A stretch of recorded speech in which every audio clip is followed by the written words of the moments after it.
the doctor in front of your name.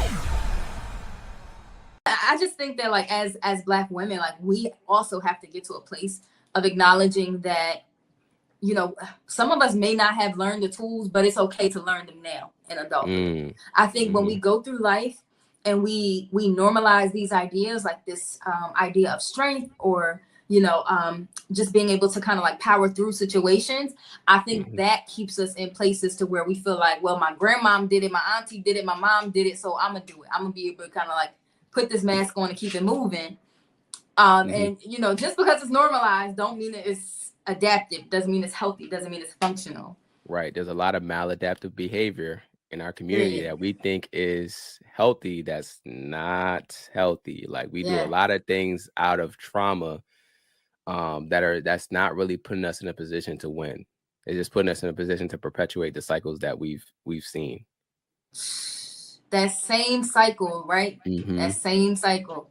So I love that we're talking about this. I think you do great work, especially for Black men, because Black women, like and I'm going on a tangent here, but I feel like I'm not gonna say we have the resources, but we have the support. We have, shout out to Essence, we got Essence magazine that's targeted toward Black women. We have, you know, like the hashtags Black Girl Magic, Black Girls Rock, that platform, that whole award show. But we don't have like a Black men's platform. And I remember having this conversation with a friend about how like Black men in this country are neglected.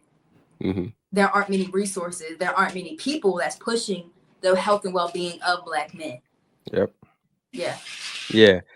Like that's a real thing. That's a real thing. I said this the other day when I was talking about like we see a lot on social media, Black men going viral on podcasts saying a lot of, you know, sometimes it can be distasteful or negative things depending on a person's perspective. And I was saying the reason why we see a lot of these clips is one, because of, you know, these platforms are going to promote whatever they feel like is going to get the most engagement, but also because a lot of Black men don't feel like they have any other space to express themselves outside of a podcast. And so they get on a podcast and their expression is so raw and unfiltered, and it hasn't really been they haven't really learned how to express themselves healthily, and so everything comes out like just, you know what I'm saying, like it's just vomit, right? Like it's just really just them just expressing whatever is on their mind. And so I feel like the part of the reason why we see a lot of that is because a lot of these men, you know, a lot of the men in our community don't feel like they have spaces that are geared towards them and their experiences. And so that's part of what I'm trying to do. There are other platforms that are dedicated to showing like healthy representations of Black men. And while that's important, I think it's equally important to create platforms where Black men feel welcomed and feel like they're catered to, and like they can be at peace. That's something that I've been talking to my consultant about, because we're going to create an exclusive community.